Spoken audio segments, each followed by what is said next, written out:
What's up sa inyo mga bossing ko, no? So sa mga hindi pa nakakaalam kung ano yung unit na gamit ko, ito nga pala si Kiwi Icon 110cc na year 2022 model. At sa video na ito mga bossing ko, no, so i-share ko sa inyo yung mga naging experience ko sa loob ng 4 na taon na ito yung gamit natin na Kiwi Icon 110cc. So syempre unahin muna natin mga bossing ko yung kinagandahan ni Kiwi Icon 110cc sa mga 110 na cc, no? So comment down below na lang mga bossing ko. So ano-ano ba yung mga 110cc na mga brand ng mga motor?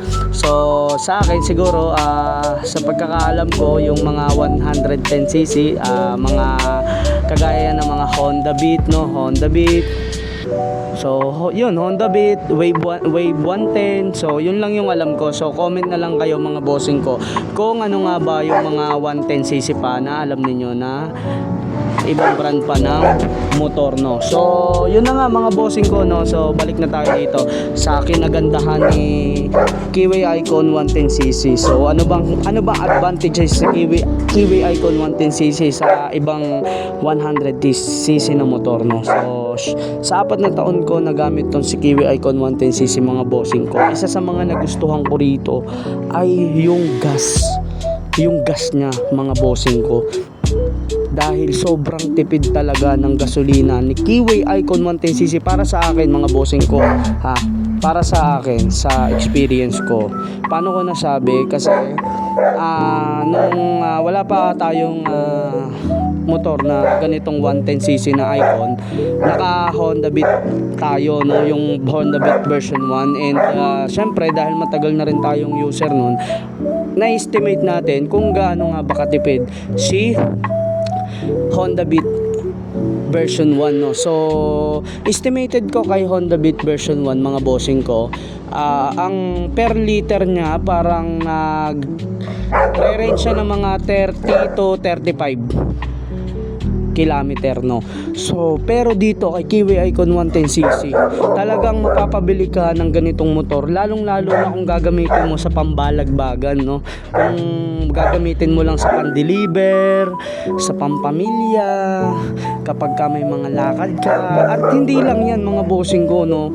Sa 4 na taon na kasama natin si Kiwi Icon 110cc ay sobrang lalayo na ng mga lugar na abot nito mga bossing ko, no? So nagagamit din natin to sa pan-deliver, sa araw-araw mga bossing ko, kasi araw-araw talaga tong balagbag sa kalsada, no? So sobrang tipid ng gas nito unlike sa ibang 110cc, dahil pumapalo ito mga bossing ko ng above 45 to 50 kilometer per liter. At ilang beses ko na yung nasubukan dahil bumabiyahe tayo ng Muntinlupa to airport. So na-estimate natin siya, at ilang beses na rin akong naubusan ng gasolina, as in literal na tulak. Kaya syempre ilang beses na tayong nawala ng gas, naubusan ng gas. Syempre na-estimate natin kung ilang kilometers ba yung kaya per 1 liter, no? At masasabi ko na sobrang the best talaga ni Kiwi Icon 110cc pagdating sa patipida ng gas. At isa pa dyan mga bossing ko,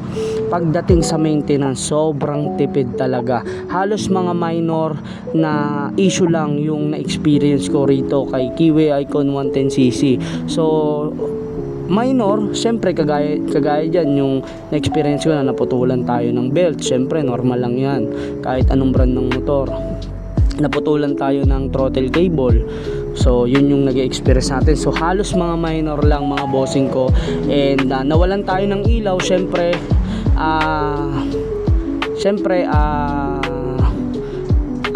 naubos na yung baterya. Syempre 4 na taon, isang beses pa lang tayo nagpapalit. Regulator yan, so kapatid ng baterya yan, spark plug. So yun lang naman, halos yun lang yung mga minor na experience ko dito kay Kiwi Icon 110cc. At meron pang isa, yung bigla tayong namatayan sa kalsada habang bumabiyahe.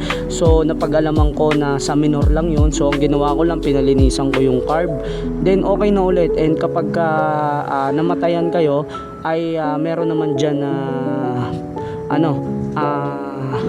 high and low na minor, nasa loob lang ng seat compartment natin. Pwede nyong pihitin yun once na namatayan kayo para tumaas yung minor, para mabuhay nyo ulit yung motor nyo, and para yun maibiyahe pa ulit kayo, and ibalik nyo na lang ulit sa dating yung pwesto, no, doon sa standard nya na pwesto, yung mismong pihitan ng minor, no.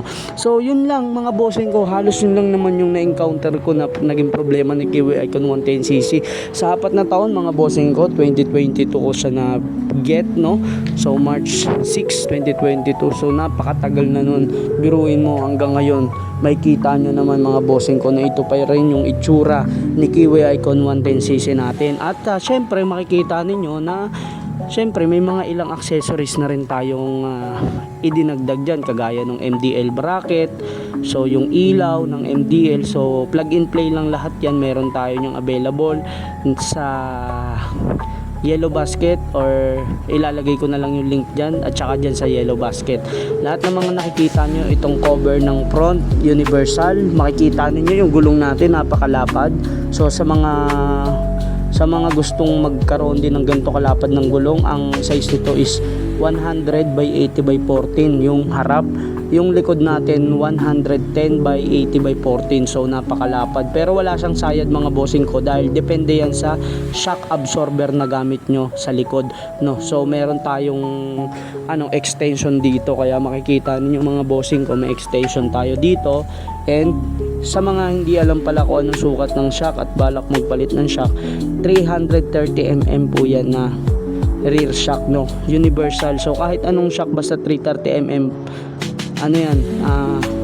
palag-palag yan kay Kiwi Icon 110cc. Wala na kayong adjustment na gagawin dyan, rekta kabit na agad yan mga bossing ko. So yeah, yun lang naman. Ayan, kagaya na itong bracket na to, sec bracket to mga bossing ko, 3 years na.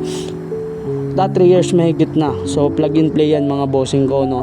At saka itong top box, 3 years na rin sa akin yan, yung dalawang yan. So plug and play yan, sec na yan. Meron tayong ilalagay ko yung link dyan at saka dyan sa Yellow Basket, no. So yun lang naman yung mga accessories na idinagdag ko rito. Yan, kagaya na ito, universal plug and play. So domino yan mga bossing ko, domino. Ayan, so ano pa ba ito, yan, kung naghahanap kayo ng footboard, no, so pang yan, Vario 160, no. So ang hanapin yung pang footboard is pang Vario 160. So plug and play yan mga bossing ko, wag kayong mag-click 125, doon kayo sa 160 na Vario. Ang footboard, plug and play yan mga boss, makikita nyo, plug and play yan. So yun mga bossing ko, no. So napakalupit ng motor na ito, no. At dahil nga sa sobrang tipid sa gas, very low maintenance, at saka talagang kaya niya sumabay sa mga higher cc, kasi marami na rin tayong nakakasama sa rides before at saka ngayon na nakakasabay natin ng 150 to 160cc na talagang nakakasabay si Kiwi Icon 110cc. At saka napakarami ng mga user ng Kiwi Icon 110cc, at saka alam na nila yan kung gaano kaganda yung performance si Kiwi Icon 110cc. At the same time, yun nga, available nga, ilalagay ko nga yung link at saka yung dyan sa Yellow Basket, lahat ng mga kailangan ninyo na accessories at saka parts ni Kiwi Icon 110cc, kagaya nung caliper, no. So para pag bumili kayo ng brake pad ay pang Honda Beat FI na lang. So gaya nung air filter, pang Honda Beat FI na lang. So yung shock, ayan. So halos yung magsama natin, stock naman yan mga bossing ko, makikita nyo stock, pero ganyan pa rin itsura nya. So yun mga bossing ko, no. Meron pala tayong, sa mga naghahanap pala ng cylinder block, meron tayo niyan sa Yellow Basket, at saka carburetor, meron tayo niyan available sa Yellow Basket. Kaya kung gusto nyong magpalit, ayan, meron tayong available, plug and play yan mga bossing ko. So throttle cable, lalong lalo na napakahalaga rin yan na meron kayong extra, no? Meron tayo niyan, nilalagay ko yung link at saka dyan sa yellow basket, sa basket mga bossing ko, no? So yun mga bossing ko, 4 na taon may higit na sa atin yung motor na ito, si Kiwi Icon 110cc. Super thankful ako sa iyo, Kiwi Icon 110cc, dahil napakalaki ng tulong, lalong lalo na sa pang-araw-araw na transportasyon na binibigay mo sa akin, at talagang hindi mo ako pinapaya sa kalsada.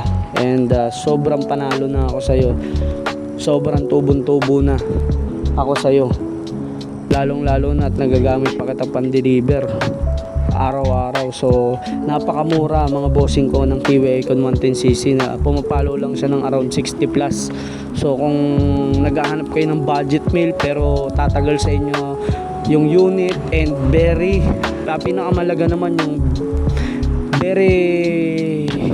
very satisfying kayo na talagang sa gas, sa mahal pa naman ng gas ngayon mga bossing ko, talagang panalo kayo kasi sobrang tipid talaga nito sa gas kumpara sa Honda Beat FI, kahit anong version ng Honda Beat yan. So yun lang nga mga bossing ko, no, sa mga sa mga nagko-comment sa akin regarding sa push start niya, kasi ang issue lang naman nito kapag daw pinush start nila maingay. So normal lang naman po yan mga bossing ko, kahit lahat ng user ng Kiwi Icon 110cc maingay talaga kapag pinush start mo, kasi nung bago ito sa kasa talagang maingay ito yung push start niya. So merong diskarte para mawala ang ingay niya, magpalit lang kayo ng Bendix, no? Bendix starter. So Bendix starter, magpalit lang kayo, no, kung gusto nyong humina yung ingay niya, no, kapag pinu-start, no. So ito yan mga bossing ko, yung Bendix, no. So kung gusto nyo magpalit niyan, ilalagay ko yung link dyan yung link sa baba at saka sa yellow basket para makapag-check out na kayo mga bossing ko. So far so good, napakalupit ng motor na ito, si Kiwi Icon 110cc. Makikita nyo na hindi na siya halos makilala kasi tinanggalan ko na siya ng sticker, no, ng decals. Tinanggalan ko na siya ng decals kasi gusto ko clean look lang, black at saka yellow. So yun lang yung kulay niya. So medyo madilim lang dito sa pwestuhan ko.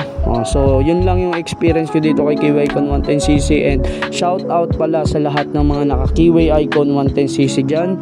Kung nasan man kayo mga bossing ko at magkasalubong tayo dyan sa daan, so batian na lang tayo mga bossing ko. Ingat kayo palagi, and huwag niyong kalimutang mag-comment para mabigyan ko kayo ng other information kung ano nga ba, paano nyo mamimaintain na maganda yung performance si Kiwi Icon 110cc. So ingat kayo palagi and ride safe sa atin lahat.